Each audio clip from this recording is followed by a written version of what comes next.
Okay, Cethos asks, how old were you when you started composing music? When I first started, making my 100% original compositions, I was about 13, 14 years old. I don't remember the exact date, but yeah, it was about 13, 14 years old. Asks, where did you get that haircut? My girlfriend cuts it, or sometimes I do it at a hairdresser, but then I tell them specifically what I want. As you can see, it's actually, I don't do anything to my hair in the morning. It's actually just cut like this. As you can see, I don't have anything here.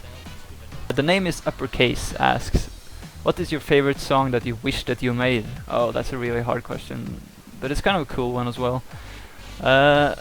Right now, I kind of wish I made Talkbox Intended by Grammatic. I think you can find it on Spotify or YouTube. That's such an awesome song. Okay, here's a question from Karwan Kadir. Has there ever been something you worked on that you look back saying to yourself, what was I thinking? Well, yeah, lots of times. I haven't really submitted any of those. Like, I have a huge library of unfinished tracks. Like, it's insanely big. But I never really submit something I can't, stand by. But I guess there's a few of my tracks that I really don't like anymore. But that's just because they didn't age well. It's not like I hate them or anything. Mickey123 asks, if I want to get started making music, which program should I use?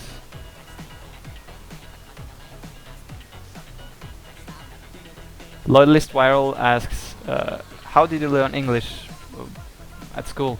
Rainbow Claus asks, how much of your composing / FL Studio knowledge is self-taught, and how much, if any, was learned from classes / tutorials? Well, actually, I'm completely self-taught in FL and in music in general. Dragon asks, do you have a Steam account? Yes. Yes, I do. Yes. Here's a question from Matt B.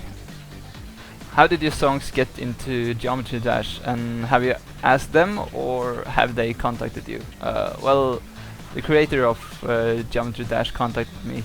That's pretty much how all my music ends up in games. I get contacted on mail or via some page I'm on, and we take it from there and we go on to mail and discuss it further. So he just asked me if he could use it, and we made an arrangement. So yeah, that's about it. Okay, Hawk Lamptey asks, what is that tattoo you have? So here's how it looks like. For some reason that got kind of skewed. I'll have to get this game again, because this is actually the boss key from Dynamite Heady. Dynamite Heady was actually the first game that inspired me to do music, and I was really inspired by the music in it. So when I was a kid, I probably spent more time listening to the music than playing the game itself. And it really got me into music in general. Like, it opened my eyes for, that it was actually a thing with video game music. I was about 5 at the time, I think. So it's kind of symbolical for me, not only because I love the game and the soundtrack, but also because that's how I discovered video game music, basically. So I don't know if you can see it there, but there's the same logo. Yeah, it appears a lot of times in the game.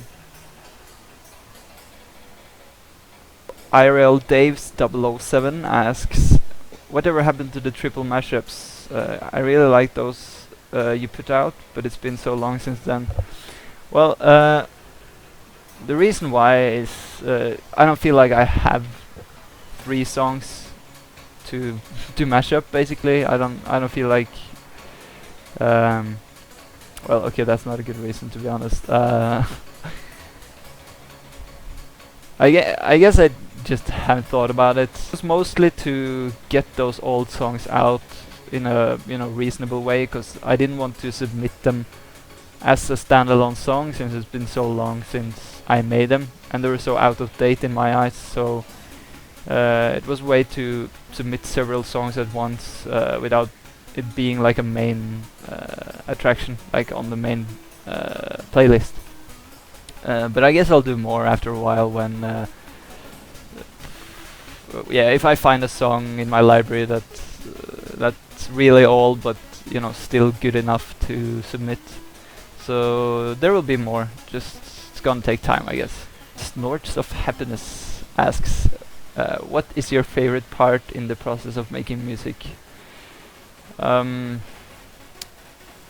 think it's when I get a good melody with a good bass and the drums, when it all comes together and I start to feel that flow, and from there on it's really easy to add new things, and I'm getting really into it, and it's so easy to add new effects, and I get constant new ideas from that point until the end. So if I get into that zone, I stay there until I finish the song. So that's definitely what I like the most.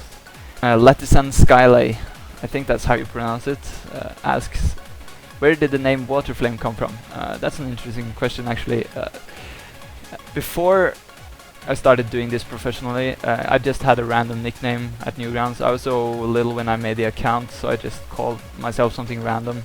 So I was called Chainsaw 09, and I think that's stupid, so I had to change it, and I wanted it to represent what my music was about, but I couldn't find like a good word for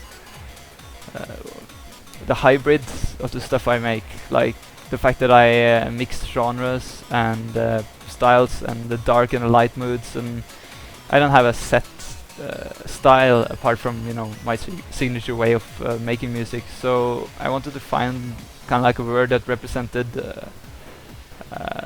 like polar opposites, things that didn't work together but still made something. So because like that's what I'm also really interested in, like mixing things that doesn't work together in theory, like banjo and drum and bass, like you heard in Race Around the World. So that's kind of what my name means in short. It's opposites that shouldn't be together but still works together. Agent Fox asks, what is the release date for your next album on iTunes? I don't really have a release date for my next album. I can't really give out any information, basically because I don't really know yet myself, but I'm working on it, so you'll know in time. Just if you follow my Facebook page, I will most likely update there as soon as I have something about the album to tell you.